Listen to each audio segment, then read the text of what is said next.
bisa menyebutkan nama dan juga alamat Ibu? Nama saya Ana, alamat ada di Jombang.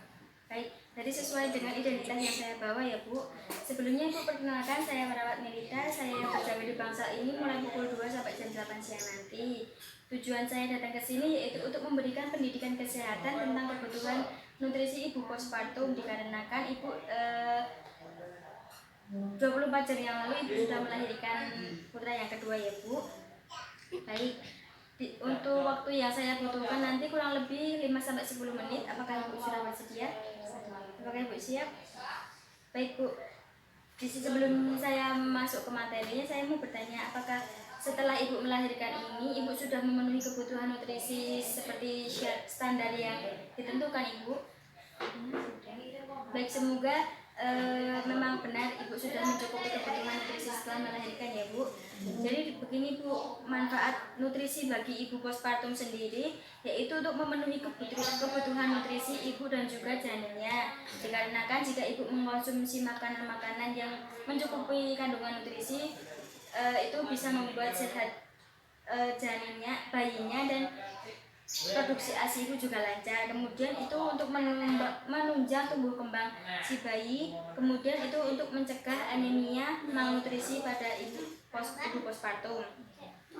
Kemudian di sini saya kemudian akan melanjutkan menu seimbang ibu postpartum Bu. Jadi apa saja sih menu-menu yang harus dikonsumsi pada ibu postpartum? Yang pertama yaitu makanan yang mengandung karbohidrat. Itu makanan yang mengandung karbohidrat berfungsi untuk memenuhi kebutuhan dan juga bisa menjadi sumber cadangan energi bagi si ibu. Misalnya Bu, itu ada nasi, jagung, kemudian ubi ataupun ketela itu. Kemudian Ibu, di sini saya juga akan menjelaskan makanan yang mengandung lemak ya.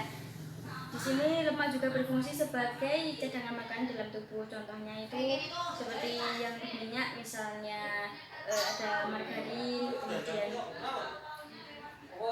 daging itu sebenarnya juga mengandung lemak ya Bu. Kemudian makanan-makanan yang mengandung protein, di sini protein berfungsi untuk mempercepat pertumbuhan sel-sel. Misalnya itu ada kacang-kacangan, itu seperti protein. Kemudian ada daging, kemudian protein hewani maupun nabati itu bisa dikonsumsi secara rutin ya Bu. Kemudian Ibu juga harus mengkonsumsi sayur-sayuran dan juga buah-buahan. Dan Ibu misalnya sayuran seperti bayam, kemudian brokoli itu juga harus dikonsumsi secara rutin. Kemudian untuk buah-buahannya Ibu bisa mengkonsumsi seperti apel, pir gitu ya Bu, ataupun melon. Kemudian Ibu juga harus mengkonsumsi vitamin dan suplemen sebagai penambah tenaga ataupun energi. Dan seperti biasanya dokter juga akan meresepkan vitamin-vitamin untuk Ibu setelah melahirkan. Kemudian menjelaskan ini Bu, cara pemberian nutrisi bagi ibu postpartum. Misalnya Ibu juga harus menambah jumlah dan kualitas nutrisi setiap kali makan.